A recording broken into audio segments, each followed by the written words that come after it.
Hello and welcome to the DevRel Meetup. We are absolutely glad to have everybody here tonight. Everybody from all over the world, and of course, when I say tonight, it's actually many different times during the day, as we've seen in the chat. Welcome to everybody. This is our second event, and we hope to hold this as a monthly meetup every month. This month, we have two wonderful speakers who will be speaking to you shortly, Will Klein and Barsha Das. Now, this is a virtual meetup rather than an in-person meetup. I've been, and I'm sure everybody here has been to many in-person meetups and had a lot of pizza. But we decided to make this a virtual meetup.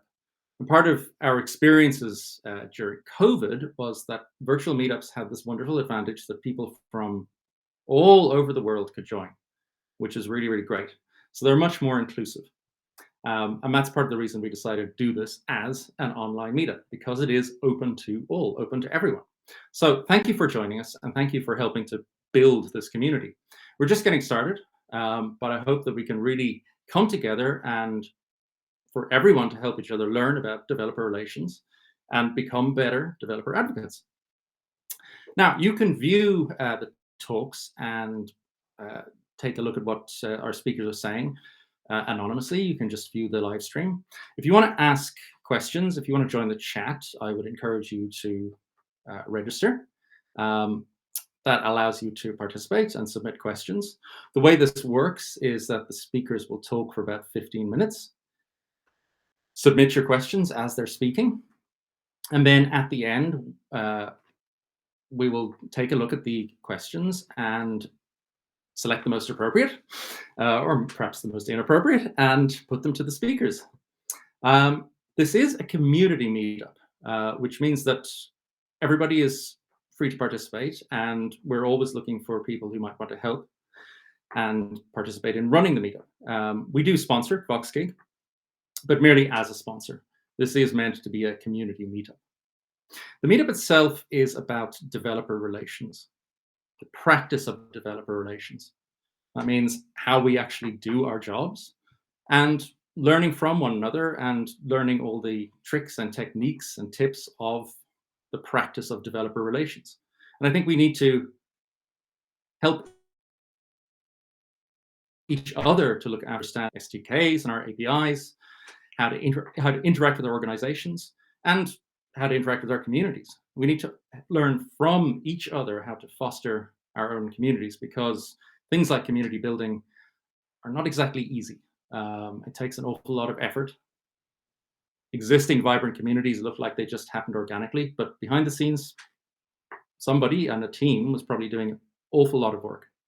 Now, before we get started, I would just like to thank Fido, who provide the hosting platform, and Paul Campbell, who has looked after us and dealt with all of our feature requests and all that sort of stuff. Thanks, guys. And I also want to give a quick shout out to my co-host, Sinead, who does an awful lot of the heavy lifting to make this happen. Thank you, Sinead.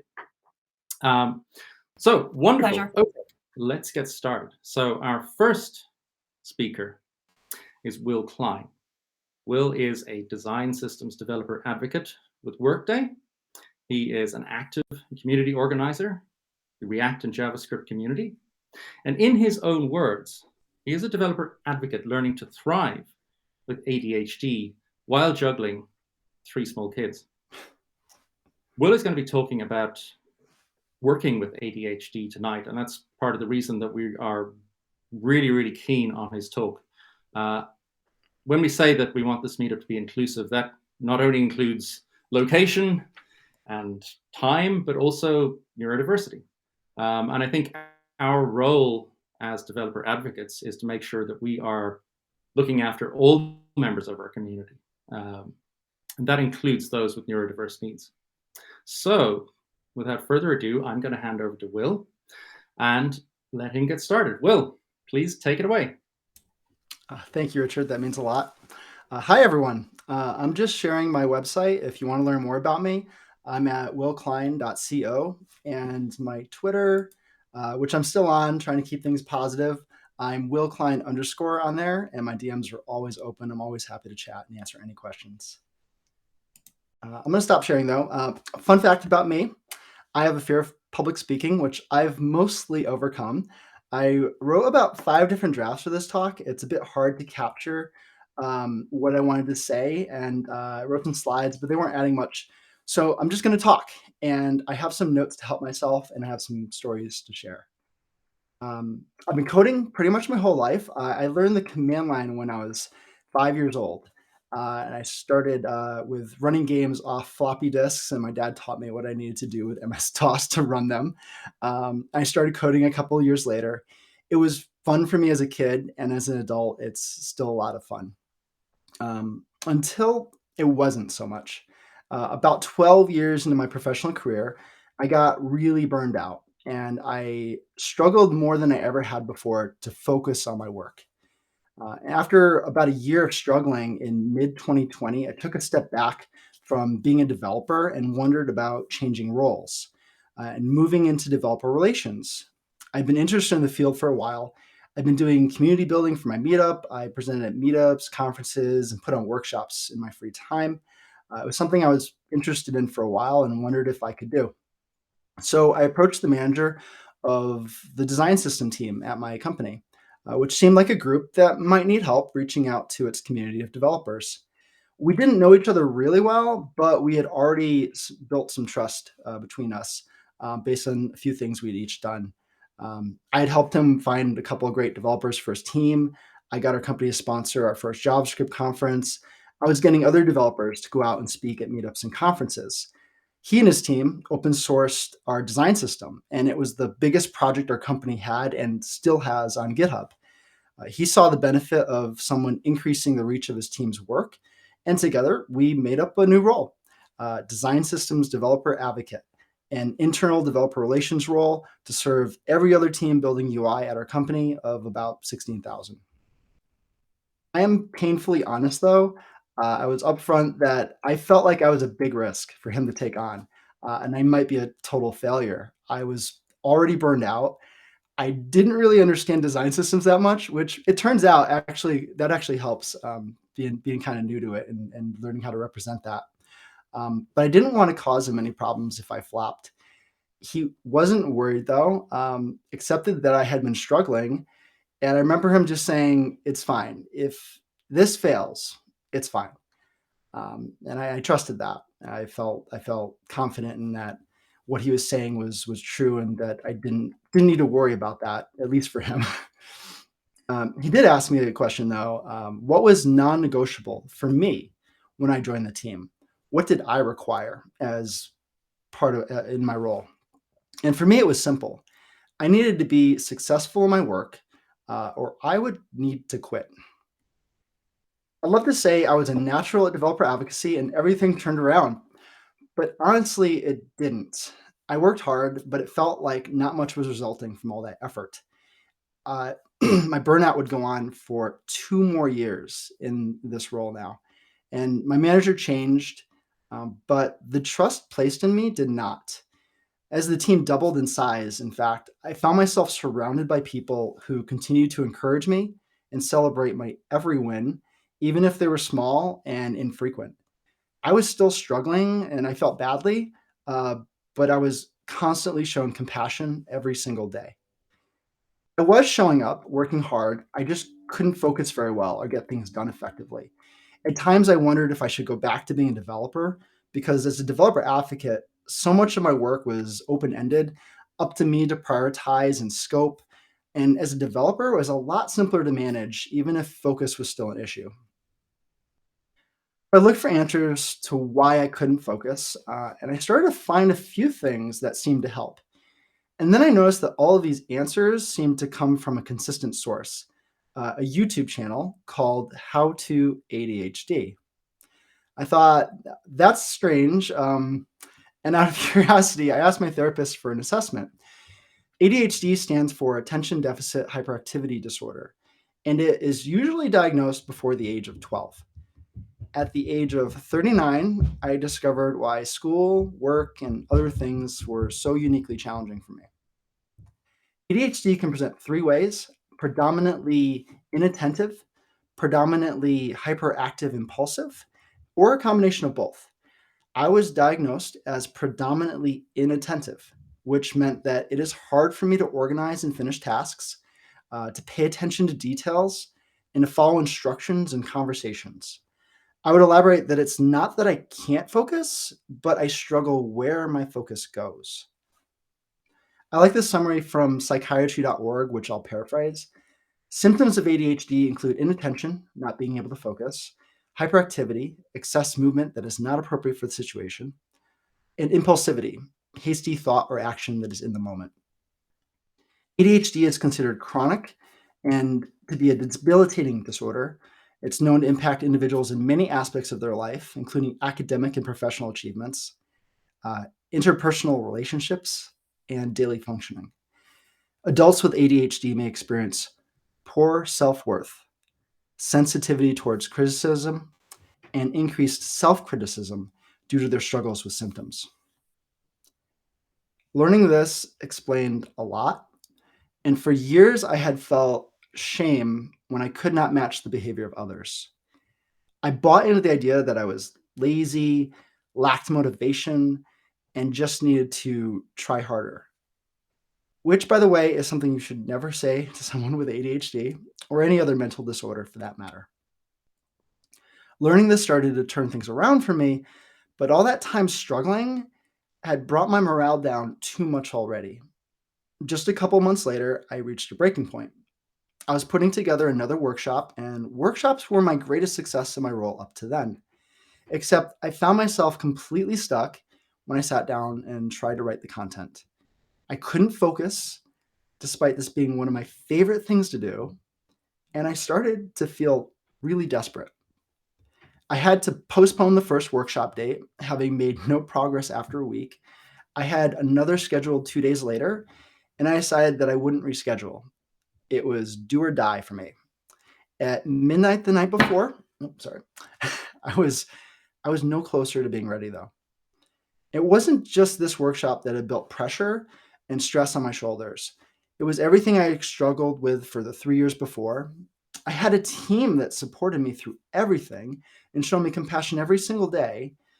But doing that for myself was another story. Even knowing that I had ADHD, I still expected myself to be able to direct my focus like everyone else, and I was not accepting of my inability to do so. I finally felt like it was time to let go of that expectation, which, to be honest, for me to do that, it meant deciding to quit. And I thought, this is it. I can't do this anymore. It hurts too much to struggle like this and have so little to show for it. I wouldn't walk away though without giving it my all. So when I decided to quit, I committed to working the next 8 hours until that workshop was starting. I would do everything I could to just show up and give it my best, even if I didn't believe anymore that I could continue. And this was the first time I really let go of expecting myself to be normal, or what we call neurotypical. It was the first time I told myself it's okay to struggle with this. I finally sort of accepted that. And my team had been showing me compassion that I had never really felt until then. This mental and emotional shift had a very funny side effect. Without trying to focus, because I demanded it of myself, I started to relax again. And I was able to finally write a little bit.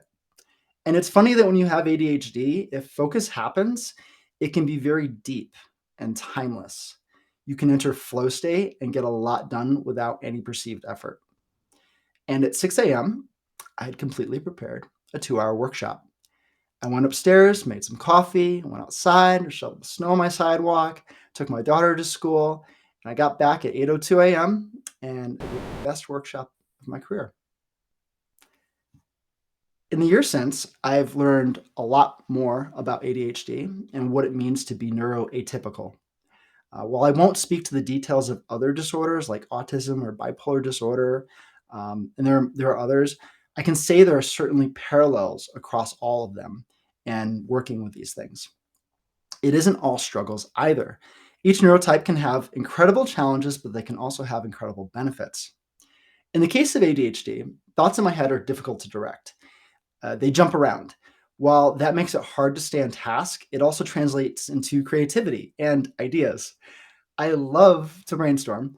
I do it without trying and sometimes without even wanting to.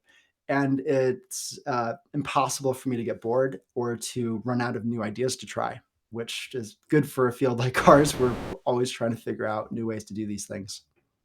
I struggle most with organizing and prioritizing. In particular, prioritization is often guided by my impulsive interest and excitement, which can also change from day to day. That doesn't make things any easier. So I started to lean on my team more. If someone shares my excitement for what something I want to do, I use that to prioritize. That's definitely something I should do soon. I also asked my manager to micromanage me, which normally you don't want, but this was good for me. Um, my manager is exceptional at reminding me of things that we don't want to slip through the cracks. Just yesterday, she asked me if I had gotten around to setting a date for an upcoming demo and suggested maybe we should figure that out before we release comms next week and have that all sorted out. I would normally be scrambling and stressing out the morning the communications would be written. I also struggle with time blindness. I will easily lose track of time, and while that can be a good thing when you're working hard, I might forget I have a meeting or that I wanted to time box a task. So I set alarms on my watch, often a bunch at the beginning of the day, right 2 minutes before each meeting, maybe more if I need time to prep. And I now have hundreds of alarms on my watch. It's a bit insane. They're all disabled, but yeah, it's impossible to delete them all. And instead of always being late or missing appointments now, which would often be a challenge, I'm often now early in the first to a meeting. As for the benefits of ADHD, when my team builds a new feature and shares it with me, I'm probably more excited about it than anyone else. I'm easily interested in quality work. I want to understand it and I want to share it with others. I like to call myself the hype train conductor for our team. Evangelizing our project comes naturally. It's honest. When I say something is cool, I mean it. And I think it makes a difference when our audience hears it. As I continue to understand my ADHD better, I'm learning new skills and I'm trying new strategies to be effective in my work every day. I still find a wide range of tasks in my role to be very challenging. I never consider myself a juggler, and there's a lot of juggling in this field, in this role. But I'm gradually learning to organize and prioritize in ways that make sense for me. I also let my natural curiosity take the wheel on certain days. When passion lines up with something valuable for our community, everyone wins. Focus, flow, deep work, they are all possible, and I've learned to ride the waves when they show up. It's impossible to describe all the ways my team supports me and all the gifts that I can uniquely offer them in my role. But let me refocus on what I have found to be most critical: the encouragement, compassion, and trust they gave me. I had to learn to accept it and to give it to myself. That compassion and trust, it's also mutual. I think deep down, when we see a colleague struggle, we all want to help. We're not judging them. We're not expecting them to always perform like everyone else. We're hoping for them to do their best work, whatever that means. We're not keeping score if we help them. But when someone helps us, I'm pretty sure we never forget that. I can recall hundreds of times I stumbled, and not just because of ADHD, but maybe because I was having a hard day, and a teammate would pick me up and help me carry on. I don't really believe in loyalty to a company, but I do think there is loyalty to the people we believe in and the people that believe in us. We spend so much of our lives at work, it's not just a job. And with a team that is welcoming and gives us safety, it can be a community, it can be a tribe. If you are neurotypical, I really appreciate you listening to this. While most people are neurotypical, it's likely you live or work with someone who is not. Not everyone would feel comfortable sharing their diagnosis, and not everyone has a diagnosis when there is one to be made. That part doesn't matter too much either, though, if we're refusing to judge or compare, and we focus on how every individual will uniquely shine and uniquely struggle. If you are neuroatypical, I hope you embrace it. Working with your neurotype is not easy for all of us, but it is incredibly rewarding and effective. Even without sharing a diagnosis, I hope you can at least share your challenges and let your team support you in overcoming them. The past year for me has been utterly transformational. That night, I let go of neurotypical expectations and let myself feel the compassion my team was showing me was the beginning of my recovery from 3 years of extended burnout. Getting things done became a lot easier. It's not easy, but it's easier. It's still just a matter. It's still just really hard getting the right things done. I still have trouble directing my focus where I want it to go all the time. I'm still learning and adapting so much though, and it feels incredible to feel pride where I used to feel shame, and to feel gifted where I used to feel impaired. Before I close, I need to say thank you to my managers, my colleagues, and everyone on my team because they have absolutely made all the difference in this. And thank you for listening.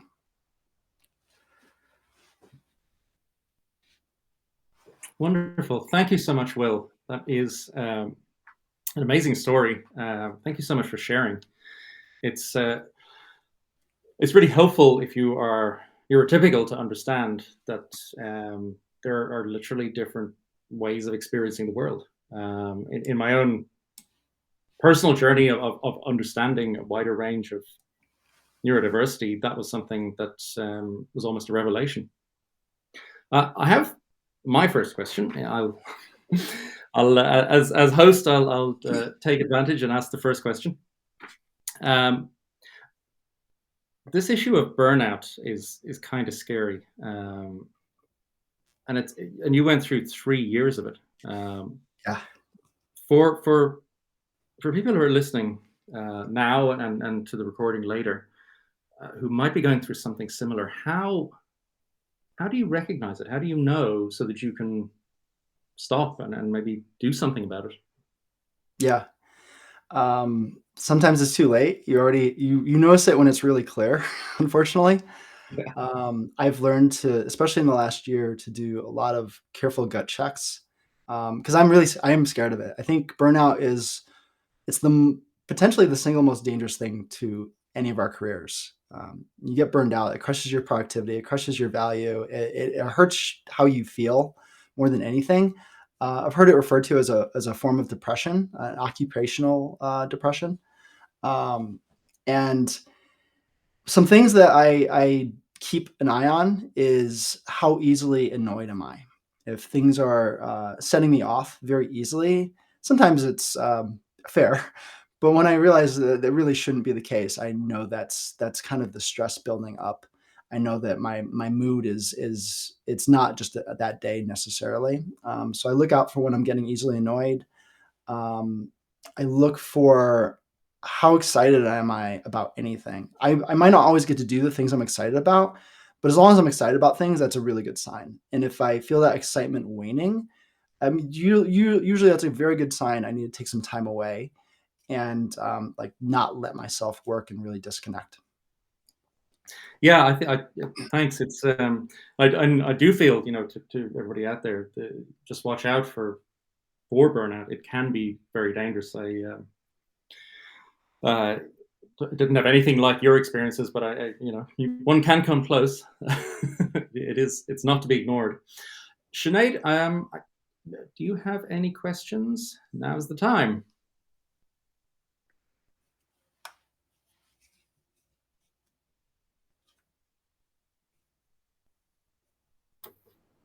Hi, yes, hi. Sorry, I was finding that on mute. And I just popped it into the chat there as well, Richard. Will, an amazing talk, and thank you so very much for sharing that. My question really is kind of on behalf of smaller organizations. The support and the experience that you've had at Workday is brilliant, right? I'm just wondering, do you have any words of, motivation or support for smaller organizations that might feel they don't have the capacity to perhaps offer that they might be holding themselves back? Yeah, that's a really good question. And I have been in smaller companies where if I'm struggling, that doesn't work well. It can really drag everyone down. And that is a very harmful experience to go through. So I have a couple ideas here. It definitely having a dialogue and building trust with each other to make sure that people feel comfortable expressing where they're struggling. I think that's a really crucial part of really any team, because everyone can have struggles for different reasons. It's important that the people who are more senior or in leadership positions model that, share that they're struggling, share that they have challenges, share that they're not perfect, share that they need help. Modeling that is very important on any team of any size and any scale to show others that you can ask for help. When you see the lead developer on your team say, "Hey, I really couldn't get this done. I'm feeling X. I'm struggling with Y," that shows everyone. That signals to everyone else it's safe to do so, and helps open that door. The other thing I can think of, and I've heard at least one person getting this, is especially if you're a manager, if you're somebody that can get budget for this, find them coaching, find them support, make sure they have the resources that you don't have. I actually have a coach now that I see every single week. I sought that out myself, and that's fine. That's something that you could encourage, and that doesn't have to be necessarily about a neuroatypical disorder. I've heard of people just getting basically professional coaching around certain things that they struggle with, which could be tied to something that is a disorder. So that's another thing. Marvelous. Great. There's a couple of Thanks, questions Will. in the chat. Sorry, Sinead. Let's bring the chat ones up. Yeah. Just a note from Yefim, who is just acknowledging the shared experiences. That's great. It's good. Well, I feel, part of the reason we wanted to have you as a guest is just to validate that this is real, because it is real for a lot of people. So let's go through them quickly. So do you have any advice for managers and colleagues, even if there's no explicit acknowledgement of ADHD in the team, how to create a supportive environment? Yeah, I mean, it's if you're supporting each other, like it's like you don't know if somebody is neurotypical or neuroatypical often. You don't always know. Sometimes people share it or not, but it really doesn't. I try to say it doesn't matter if that's shared or not. I think we all kind of pick up on people have different strengths and weaknesses, and if we're proactive in being open to that, being supportive of that, offering to help each other out in things that we know they struggle with. I mean, I remember a time when I couldn't do something, like I just couldn't do it, and a teammate was in the room, picked up on it, and said, "Will, I got you," and he just did it, and it was that's something anybody could do for anybody. And it's maybe there's a and just having that awareness that people, especially lately, especially the past few years, people could be struggling for different reasons. And on any given day, you might have the opportunity to really make a difference there. Sure. I mean, everybody needs help, right? If the whole organization is helpful, like that helps everybody. That question is from Leo. So the next one we have is from Jose, and I see that one. Yeah. So, Yeah. do you have ADHD or are you addicted to TikTok? Yeah. Okay, we're trivializing a little bit, but no, it's a good way to put it, though. Yeah. I don't know. I wasn't aware of this 20 years ago when things were different, but it seems people say that things are more difficult for everyone than they ever have been with keeping focus and keeping your attention where you want it. How do you know whether it's ADHD or you're just addicted to dopamine and social media and app and your devices and things like that? There is a very clear assessment that you can get. You can find, I think, either a psychiatrist or a psychologist, either somebody that prescribes meds or focuses on therapy. I've seen both, and they both gave me an assessment. And there was actually a psychiatrist that specialized in it that I really talked to about it and gave me the same assessment my therapist did and confirmed it. So it's really clear to them based on your answers, which you just answer honestly, and you can find out if you are on any of those, if you were inattentive, if you were hyperactive, or both. So hope you if you're curious, find a licensed health professional, and ask about an assessment for anything that you might have suspicions about. One cool thing I'll add is they also screen me for everything else. They screen me for bipolar. They screen me for depression, anxiety. I also have anxiety. So that's a good thing to do in general, is see somebody and say, hey, I'd like to be screened for different things that I might be struggling with, and see what resources I might be able to get based on that. Yeah, I think that was the question may sound silly, but I think it is actually really important, because there is a key point. And again, this was kind of a revelation for me through kind of personal experiences with people in my immediate circle, that these are actual chronic conditions. There are proper clinical assessments. They're real things, and you can validly assess them in a statistical way, reproducible way. You don't you don't get to dismiss them and just say, well, toughen up or whatever. These are real things, right? You wouldn't say that to somebody in a wheelchair, right? And it's actually no different. So last question, and then Barsha, you have been extremely patient. Can't wait. We'll let you get started. Oh, sorry. Where were we? Sorry, there we go. So this question from Rez: how did you bounce back after the burnout? And how can colleagues support someone who is experiencing burnout? Thanks for asking this. So I think of, I'm picturing in my head, this could be a good slide, but I picture a Venn diagram of there's all the things that you need to do, and then there's things that you want to do. And the cheat code for me, or the strategy, it's not easy. It's as easy as a cheat code is to just make them overlap as much as possible. It helps if you have autonomy. It helps if I actually think doing things as a developer advocate is because things are more open-ended in general. It was easier than being a developer for me to say, hey, I want to do these things this way and focus on these aspects of my role right now.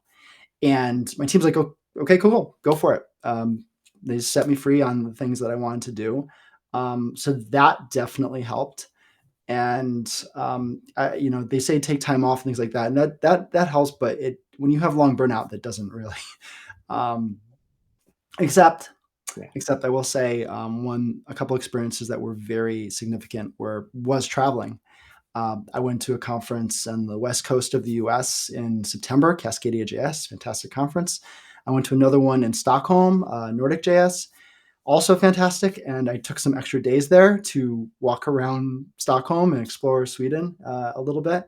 And those periods of time were very important on my recovery to really step away from everything else and to get in touch with things. And I like how my manager puts it: always get your blues and greens. Get outside, see greenery, see water, immerse yourself in that as much as possible. I know that's not everything. It's different for everyone how to figure this out.